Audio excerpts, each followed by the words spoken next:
bukan masalah perawatan atau mungkin pupuk tertentu yang membuat umbinya menjadi besar, melainkan memang dari awal itu bibit yang kita pakai. Kalau bibit kita pakai besar, nanti satu musim kita dapat umbi yang cukup besar juga.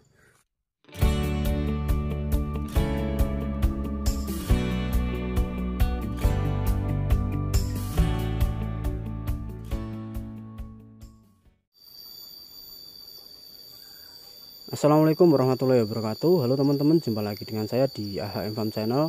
Salam santun, salam sukses buat teman-teman petani porang di seluruh Indonesia dan juga buat teman-teman petani yang lain.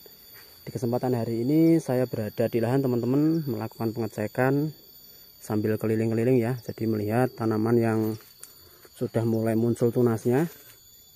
Seperti biasa kita potong nanti yang tumbuh bunga, karena di lahan ini harusnya sudah kita bongkar di tahun 2021 ini. Cuma memang belum cocok, akhirnya kita pertahankan dan akan kita bongkar nantinya di tahun 2022. Ini lahan satunya teman-teman ya, di bawah naungan pohon cengkeh. Kalau teman-teman pernah menyimak di video-video sebelumnya mulai dari tahun 2020, pastinya sudah hafal. Seperti ini teman-teman, ini pohon cengkeh. Kita manfaatkan, di bawahnya kita tanami tanaman porang. Dan di video kali ini saya akan membahas tentang apa penyebab banyak petani porang pemula itu gagal teman-teman. Ini yang perlu teman-teman pemula simak, terutama yang baru akan mencoba menanam di tahun 2021 ini. Jadi perlu sekali pemahaman tentang sebetulnya ciri-ciri tanaman porang itu seperti apa, kelemahannya apa, dan nanti biaya yang dikeluarkan itu seberapa banyak. Ini teman-teman harus benar-benar menghitung secara detail ya. Karena untuk menanam tanaman porang ini tidak butuh skill khusus. Sekelas pemula itu kalau hanya sekedar menumbuhkan tanaman porang, saya rasa di atas 80% pasti bisa teman-teman. Karena sifat dari tanaman porang sendiri susah mati dan mudah untuk dibudidayakan. Karena untuk bibitnya sendiri teman-teman ya, seperti ini. Ini kemarin tidak kita bongkar, tidak kita apa-apain ya. Kita biarkan saja, ternyata juga bisa tumbuh sendiri seperti ini. Ini sama halnya kalau untuk sekelas pemula, hanya sekedar membeli bibit, yang terpenting bibitnya itu berkualitas, terus ditanam, akhirnya bisa tumbuh. Namun kenapa kok di tahun 2021 ini kemarin dipanen banyak sekali teman-teman petani pemula itu mengalami kegagalan. Ini yang perlu disimak ya. Jadi supaya nantinya tidak terjadi lagi di tahun-tahun berikutnya. Kalau dari saya sendiri, penyebab paling utama itu terlalu ambisiusnya teman-teman pemula untuk membudidayakan dalam skala besar. Karena tergiur dengan keuntungan yang banyak, makanya banyak teman-teman yang memiliki modal banyak ini mencoba terjun di dunia perporangan ini, tapi tidak diimbangi dengan mencari informasi-informasi yang jelas, mulai dari cara perawatan, modal yang dibutuhkan untuk perawatan. Nah ini yang menjadi kelemahannya teman-teman. Karena kendala utama yang ditemui petani porang itu yang paling banyak satu, yaitu di perawatan, khususnya di pembersihan lahan teman-teman. Jadi yang ditanami porang tapi tidak pakai mulsa ya, contoh seperti punya saya seperti ini kalau rumputnya tidak kita bersihkan, nantinya umbi yang dihasilkan juga kurang maksimal. Tapi kalau kita terlalu fokus di pembersihan lahan, biaya yang kita keluarkan juga melebihi dari hasil yang akan kita dapatkan nantinya kalau misal kita hitung secara detail. Terus langkah yang harus kita lakukan apa? Nah ini yang perlu teman-teman pahami. Kalau kita lakukan pembersihan sendiri jelas nggak mungkin ya. Kalau misal sedikit nggak apa-apa, tapi kalau jumlahnya puluhan hektar atau mungkin di atas 1 hektar ya jelas tenaga yang kita butuhkan tidak cukup sendiri, butuh teman-teman pekerja banyak, biaya juga tambah membengkak lagi.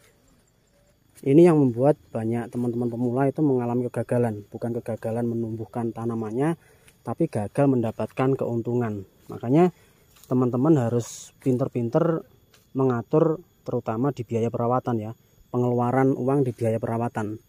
Misal ini kita bersihkan cukup 1 kali, ya udah 1 kali aja nggak apa-apa, meskipun tidak maksimal, tapi kalau kita hitung nantinya hasil yang kita dapatkan sebanding dengan pengeluaran yang kita keluarkan, ya saya rasa itu cukup. Tapi kalau kita hanya fokus di perawatan saja, tidak memperhatikan nanti biaya pengeluaran dan lain-lain, bisa saja kita mengalami kerugian lebih banyak lagi. Misal kita sudah mengeluarkan modal 100 juta, bisa saja nanti kembalinya hanya 50 juta karena habis di biaya perawatan. Ini yang mungkin sudah pernah mengalami di tahun-tahun sebelumnya bisa saling kasih solusi teman-teman ya. Nanti bisa teman-teman tulis di kolom komentar. Jadi kendala yang paling utama ditemui buat teman-teman petani porang bukan kesulitan untuk merawat, melainkan pembersihan lahan. Ini serius ya. Jadi selama kita tanam di bulan November sampai bulan Mei nanti tanaman porang itu dorman, itu pembersihan lahan bisa nyampe 3-4 kali. Kalau lahannya misal sedikit nggak masalah ya. Tapi kalau penanaman teman-teman pemula itu nyampe 1 hektar lebih, nah ini yang memakan banyak waktu dan biaya yang lebih banyak lagi. Makanya teman-teman sebelum melakukan penanaman dikalkulasi dulu.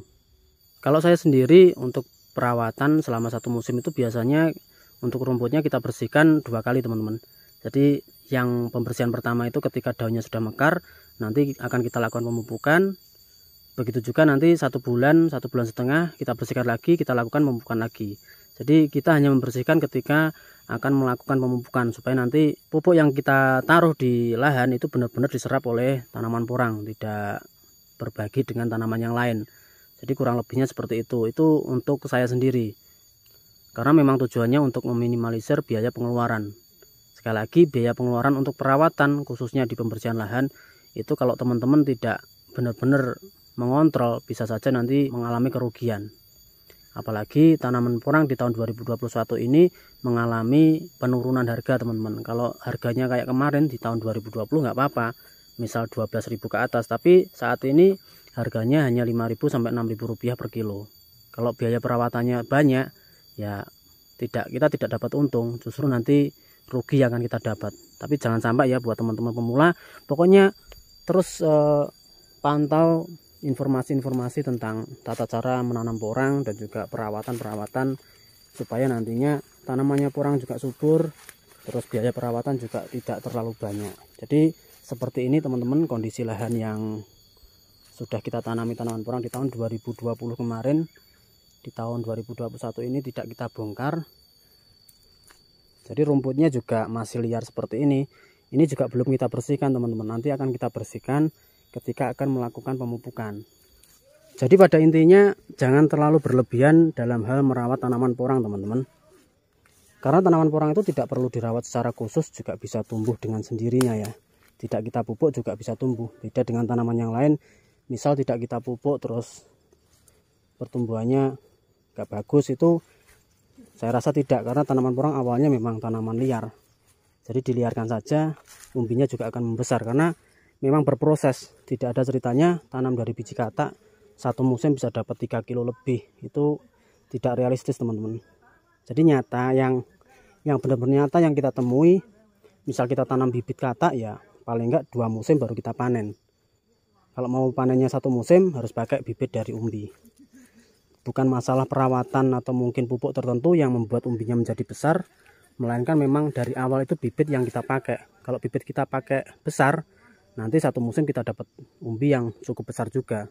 Tapi kalau misal bibit tahun ini kita pakai bibit katak, ya nanti tahun depan dapatnya umbi yang masih kategori umbi bibit. Itu kurang lebihnya informasi dari saya teman-teman.